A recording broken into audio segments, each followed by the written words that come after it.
স্নানযাত্রার মধ্য দিয়ে রথযাত্রার সূচনা। বেলঘরিয়ার জগন্নাথ মন্দিরে ভক্তদের ভিড়।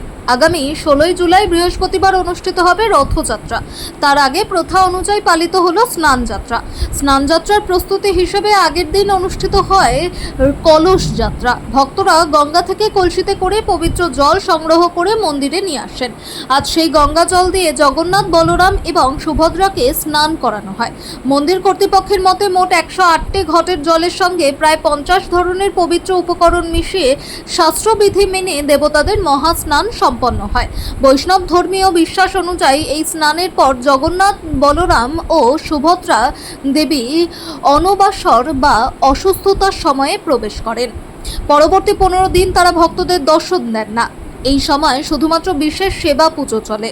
রথযাত্রার আগের দিন নবযৌবন দর্শনের মাধ্যমে পুনরায় ভক্তদের দর্শন দেন এবং পরের দিন রথে আরোহণ করেন। এবার বেলঘরিয়ার জগন্নাথ মন্দিরের রথযাত্রা পঞ্চম বর্ষে পদার্পণ করল। স্নানযাত্রা উপলক্ষে মন্দিরে বহু ভক্তের সমাগম হয়।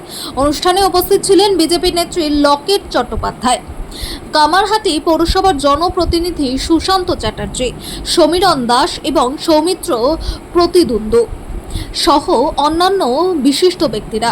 অনুষ্ঠানে ধর্মীয় আচার অনুষ্ঠানের মধ্য দিয়ে রথযাত্রার প্রস্তুতির সূচনা হয়। রথতলায় আজকে রথের জন্যই আসা, স্নানযাত্রার দিন আসা। সবাই শুভ হোক, সবাই সমাগম হয়েছে, সবাই এই স্নানযাত্রাকে উপভোগ করুক এবং জগন্নাথের আশীর্বাদ পুরো বাংলা জুড়ে, পুরো দেশ জুড়ে মানে সবাইকে আশীর্বাদ করুক। সবাই খুব ভালো হোক। নতুন সরকার, পরিবর্তনের সরকার, যেন সবার মনের মতন করে আমরা কাজ করতে পারি। এই যে রথ, এই যে জগন্নাথ দেবের মন্দির দীর্ঘদিন ধরে এখানে কয়েক বছর ধরে, 5 বছর ধরে হচ্ছে, তাই এই মন্দিরের পাশে থাকার জন্য আপনি কি বলবেন? আজকে সব সময় মন্দির আমাদের সংস্কৃতি, আমাদের শিকড়।